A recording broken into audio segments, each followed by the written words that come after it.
तिरुप्पावै गोदामाजीद्वारा रचित गोदामाजीको अन्तर आत्माबाट निस्केको अन्तःकरणबाट निस्केको यो यस्तो नौनी हो, यस्तो नौनी, यति स्वादिष्ट यति मिठो नौनी हो।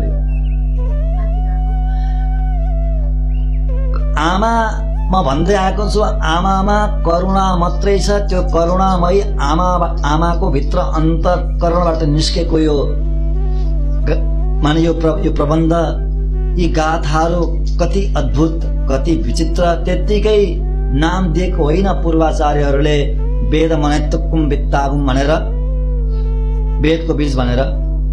यसले के दिन्छ भन्दा, यसले के दिन्छ? पातङ्गल तिर्कुम परमनडी काटुम, यति दुईटा कुरा दिन्छ यो ग्रन्थले। पातङ्गल तिर्कुम परमनडी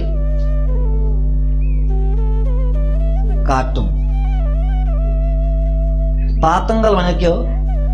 पातक भनेको पाप, अपराध। पातङ्गल तिर्कुम, पापलाई समाप्त गरिदिने। पापलाई समाप्त गर्नु भनेको के हो? संसारलाई समाप्त गर्नु हो। संसार सकिनु नै पाप सकिने हो, नत्र सकिँदैन पाप। संसार सकिनु। संसार भनेको के हो? संसार भनेको के हो? संसार भनेको पृथ्वी, बाहिर देखो पृथ्वी भन्छौँ हामी होइन? पृथ्वी अथवा प्लानेट्सहरू, यो युनिभर्स, यो ब्रह्माण्ड नै संसार भन्छ नि? होइन।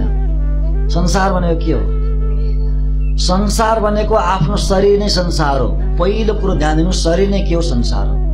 शरीर चल्नेवाला, बिस्तारै बिस्तारै एक भएर सम बनेको एक हुनु हो। एक भएर चल्नेको नाम शरीर हो। यो केसँग एक हुन्छ?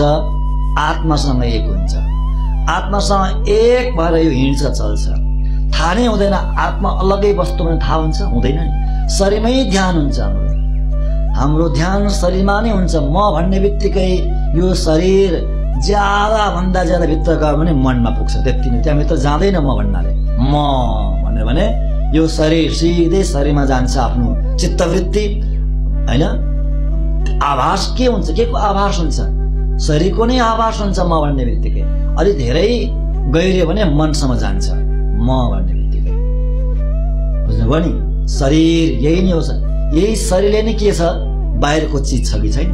शरीर नहुने के हुनु? यो शरीर छ, त्यसैले आफन्तहरू छन्, मातापिता छन्, छोराछोरी छन्, बन्धु बान्धवहरू छन्।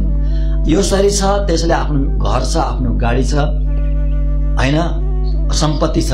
शरीर छ त्यसैले जति पनि संसार विस्तार भएको छ, शरीर छ त्यसैले विस्तार भएको छ। त्यसैले मूल शरीर, संसार भनेको मूलमा के हो? शरीर हो। शरीर नै संसार हो। आत्मासँग एक भएर हिँड्नेको नाम शरीर हो होइन?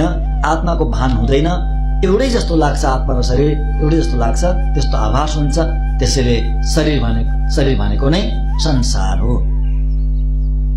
संसार सकिदिनुहुन्छ गोदामाजीले, यो तिरुप्पावैले संसार सकिदिनुहुन्छ, पाप सकिदिनुहुन्छ। पातङ्गल तिर्कुम, नष्ट गरिदिने, सकिदिने। पातङ्गलको पापलाई, पाप सकिसकेपछि अब के हुन्छ?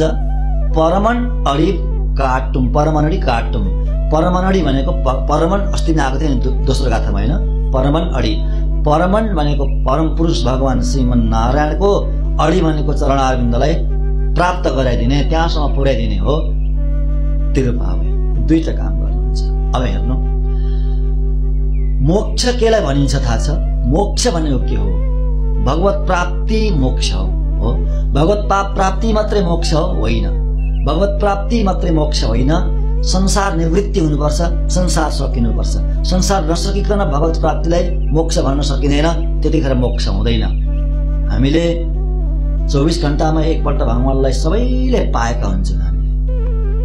हामी सबैले 24 घण्टामा एकपल्ट भगवानलाई पाएका हुन्छौँ। कतिखेर थाहा छ? कतिखेर पाउँछौँ हामी? भगवानसँग एक हुन्छौँ हामी। कतिखेर? 24 घण्टामा एकपल्ट, प्रत्येक दिन 24 घण्टामा एकपल्ट, प्रायका 95% भनौँ न, 95% चाहिँ हामीले भगवानलाई पाएका हुन्छौँ 24 घण्टामा एकपल्ट। कसैलाई थाहा हुँदैन यो कुरो। कतिखेर थाहा छ? त्यतिखेर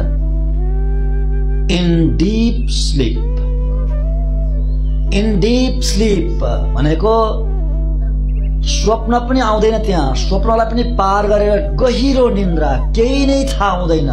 भन्नुभयो नि, केही नै थाहा हुँदैन। त्यसलाई कुन अवस्था भनिन्छ? सुषुप्तिको अवस्था भनिन्छ। तीनवटा अवस्था हुन्छन्, जागृत, स्वप्न र सुषुप्ति। जागृत अवस्था भनेको जागेको अवस्था, अहिले हामी जागेका छौँ त्यो अवस्था। सुतेर स्वप्न देखिन्छ त्यो अवस्था, त्यसलाई पनि पार गरेपछि आउँछ के सुषुप्तिको अवस्था, डीप स्लिप, गहिरो निन्द्रा, जसमा केही नै थाहा हुँदैन। त्यतिखेर कस्तो आनन्द हुन्छ हैन? त्यो आनन्द कतिखेर थाहा हुन्छ? बिउजेपछि थाहा हुन्छ। बिउजेपछि आहा कस्तो आनन्दले सुत्यो, केही पनि थाहा भएन। केही पनि थाहा भएन, तर आनन्द चाहिँ भयो। किन भयो? हैन, हामी ईश्वरसँग एक भएका हुन्छौँ। त्यतिखेर हाम्रो स्थिति भनेको, आत्माको स्थिति भनेको परमात्मासँग मिलन भएको हुन्छ, परमात्मासँग एक भएको हुन्छ त्यतिखेर। अनि त्यस्तो आनन्द आएको हो त्यो डीप स्लिपमा। बुझ्नुभयो नि? भगवानलाई पाइयो त पाइएन र? भगवानलाई पाइयो नि। भगवानलाई पाए पनि के संसार सकियो त? मोक्ष भयो? मोक्ष भएन नि, बिर्जिदा जस्ताको तस्तै छ। बुझ्नुभयो नि? मोक्ष भएन। भगवत प्राप्ति हुनु मात्रै के हो? मोक्ष होइन। किन मोक्ष भएन थाहा छ? संसार सकिएको छैन, त्यसैले पाप छ, त्यसैले कर्म छ, त्यसैले मोक्ष भएन। भगवानलाई पाए पनि, भगवत प्राप्ति भए पनि मोक्ष भएन। संसार छ, संसार सकिनुपर्छ।